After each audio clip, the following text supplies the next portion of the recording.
सोहर गवाई में कंगन देवो, सोहर गवाई कंगन देवो, सोहर गवाई सोहर गवाई सोहर सोहर गवाई में कंगन देवो, सोहर गवाई कंगन देवो,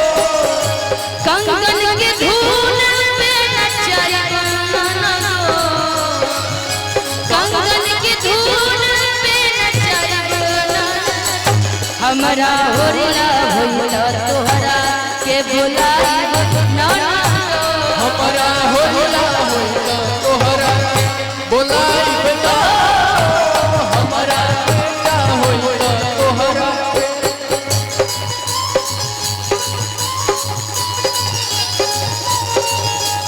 तुझको ना देखूं तो जी घबराता है, अरे देख तुझको दिल को मेरे चैन आता है, देख तुझको दिल को मेरे चैन आता है, ये कैसा रिश्ता है, कैसा नाता है, ये कैसा रिश्ता है, कैसा नाता है, अरे देख तुझको दिल को मेरे चैन आता है, देख तुझको दिल को मेरे चैन आता है, कि हमारा हमारा बेटा होला तोहरा के बुलाई बता, हमारा बेटा होला तोहरा के। अपना ये बबुआ खाती गाना गवाई हो, अपना बबुआ अपना ये बबुआ खाती सोहर गवाई हो, अपना बबुआ खाती सोहर गवाई हो, सोहर ललन सा के बुलाई हो नाना दो, सोहर ललन सा के बुलाई हो नाना दो, हमारा होरिला होइला तोहरा के बुलाई बन नाना दो, हमारा होला होला तोहरा के बुलाई बता, हमारा बेटा होइला तोहरा के बुलाई बनाना दो, हमारा बेटा होला तोहरा के बुलाई बता, हमारा बेटा होइला तोहरा के बुलाई बता, हमारा बेटा होला तोहरा के बुलाई बता, होरिला होइला तोहरा के बुलाई बनाना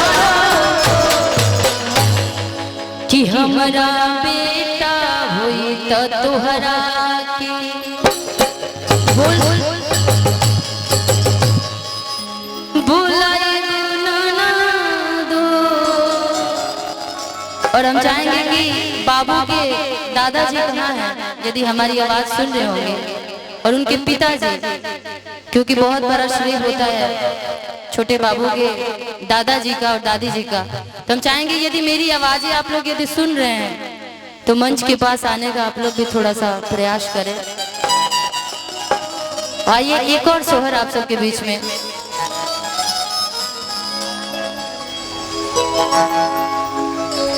कि जुग जुगा जिया सू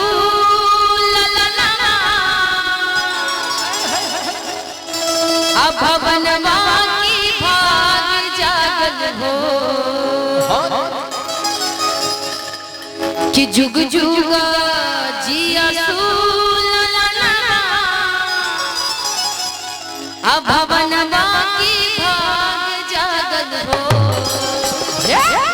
हे ललन लाल भैये कि कुलवा की दीप कि मनवा में आस लागल हो। एक पिता अपने बाबू के लिए, दादाजी एक चाचा जी कैसे अपने बाबू के लिए कह रहे हैं कि जुग जुगा जिया सुलाला भावना बाके भाग जागल हो, जुग जुग जिया सुलाला भावना बाके भाग जागल हो, जुग जुगा जिया सुललना भावना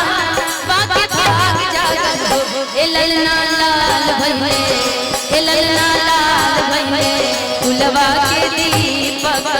मनवा में आस लागल हो ए ललना लाल भइले फुलवा के दीपक मनवा के भाग जागल हो जुग जुगा जिया सुललना भावना बाके भाग जागल हो जुग जुगा जिया सुललना भावना बाके भाग जागल हो ए ललना लाल भइले फुलवा के दीपक मनवा में आस लागल हो ए ललना लाल भइले फुलवा के दीपक मनवा में आस लागल हो ए जागो ए मुनवा के बाबा ऐ कम चले आया हो ए मुनवा के बाबा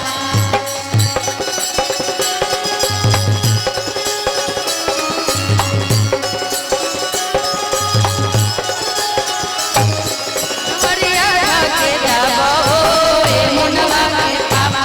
ऐ कम मरिया के जाबो ओ श्री हरि के भाग जागल हो ललना लाल भइले फुलवा के दीपक मनवा के भाग जागल हो। और घर में जब कोई बच्चा होता है, जब छोटा हो तो हर कोई खुश होता है कि ये फुआ पे गया है, ये मामा पे गया है, ये मौसी पे गया है। चाचा जी खुश होते कि नहीं भाभी लगता है मेरा भतीजा मेरे पे गया है। लेकिन किसी ना किसी घर में लोगों का चेहरा जरूर आता है। तो कहते हैं क्या नकिया तो हुए जैसे बाबूजी के अखिया माई के हो नकिया तो हुए जैसे बाबूजी के नकिया माई के हो नकिया तो हुए जैसे बाबूजी के अखिया माई के हो ए ललना मुहा ए ललना मुहा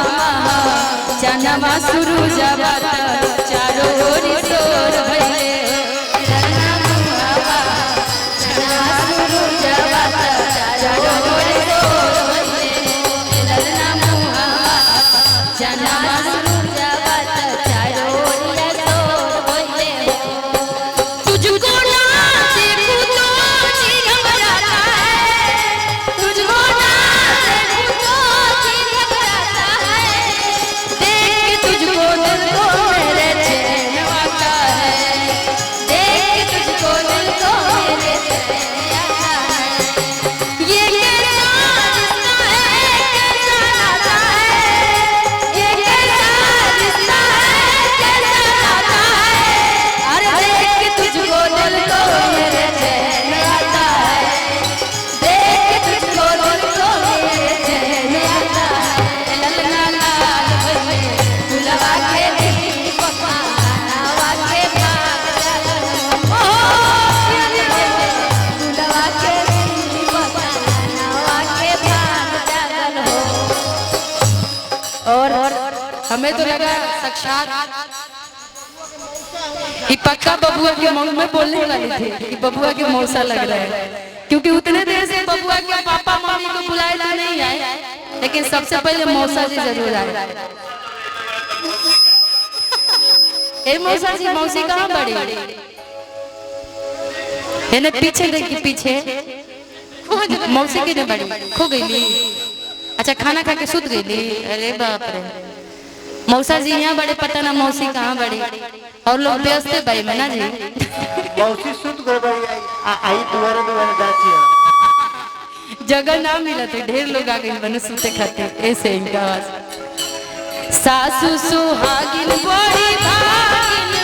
अनधन लुटा देली हो सासू सुहागिन बड़ी भागिन अनधन लुटा देली हो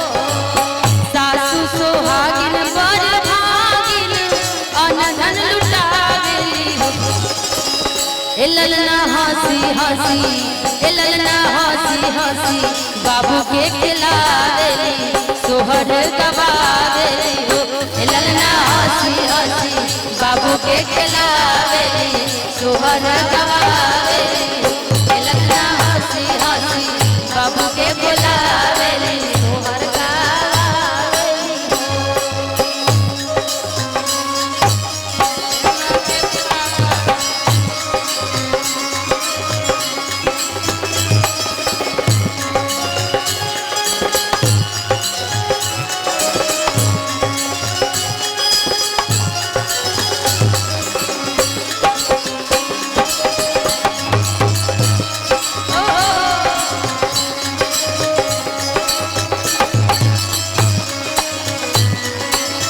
अरे जियो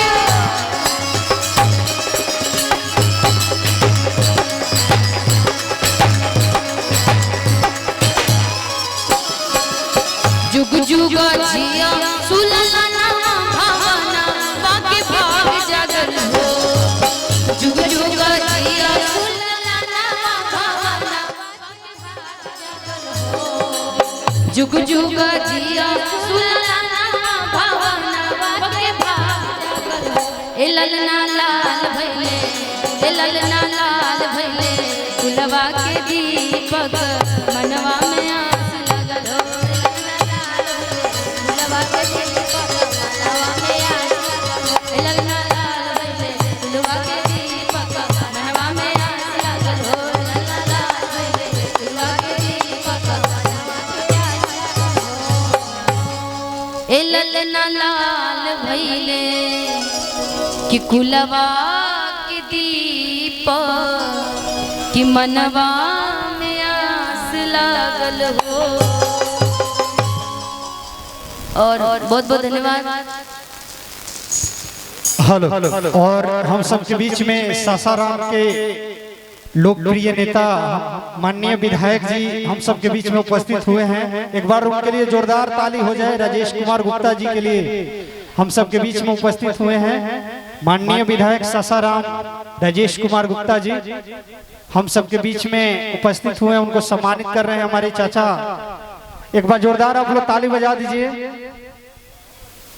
और तब तक के लिए निशा उपाध्याय जी मंच पे उपस्थित